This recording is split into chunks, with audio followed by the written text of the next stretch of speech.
وله تأليفات عديد أشهرهم تفسير الجيلاني وفتح الرباني وفتوح الغيب القاذفي رحمه الله، وهما مذهب الإمام الشافعي ومذهب الإمام أحمد بن حفظهم أبو الوفاء علي بن عقيل الحنبلي وأبو يعلى.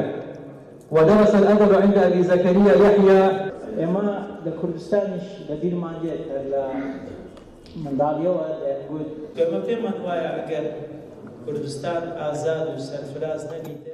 گەورە عاریف و خواناسی ئەو ئومەتە جەنابی حەزرەتی شێخ عەبدولقادری گەیلانی هەزار ڕەحمەتی خۆی پەروەردگاری لەسەر بێت کە بەڵێ ئەو زاتە لە درێژایی ژیانی خۆیدا تەواو تێکۆشانێکی کردووە بۆ ئەوەی کە دینی ئیسلام فێر ببێت و بە خەڵک ڕای بگەێنیت، دینی ئیسلام وەکو خۆ ڕای بگەێنیت و بە خەڵک فێر بکات کە بەڵێ دین ئەوەیە دەبێت پابەندی کتاب و سوننەبی.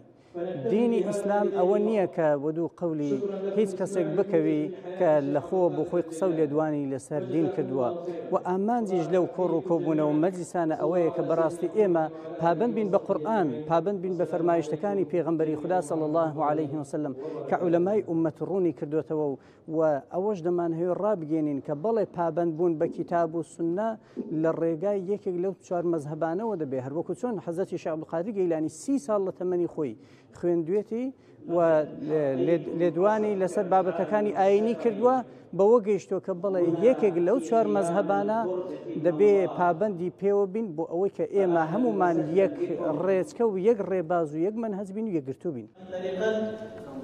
ولكيشي جناب الشيخ محمود والشيخ عبد السلام هذا كان الديان وسدان زانا وهيمان يقول هموما بيويستا براستي رزلا لممثل حكومة إقليم كردستان في ملتقانا.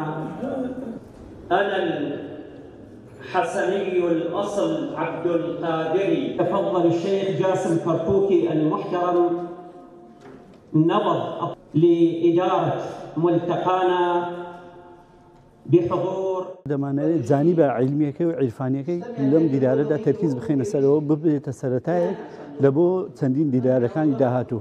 حقیقەتەن شێخ عەبدولقادری گەیلانی بەر لەوەی کە شەیخی تەریقەت بێ زانایەکی زۆر گەورە بووە لە زمانی خۆی هەروەک ئەوانەی کە تەراجیمیان کردی و ژیانیان نووسیتەوە فەرمین لەسەر دوو مەزهەب فتوایدا سەدان عالم و زانا لەژێر دەستی علمیان وەگرتێەوە لە مەجلیسی ئەودا دانیشتون و تەلەبەی هەبووە.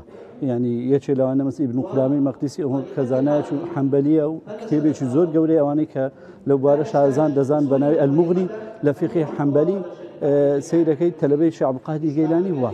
بۆیە دەمانەوێت تەرکیز بخینە ئەو جانیبە عیلمیە و ئەو عیرفانیە لەم دیدارەدا و هەروەها گەلی ئێمەش هۆشیار بێتەوە بەدەر لەوەی کە پێش ئەوەی شێخی تەریقەت بووە شێخ عەبدولقادری گەیلانی زانایەکی گەورە بووە.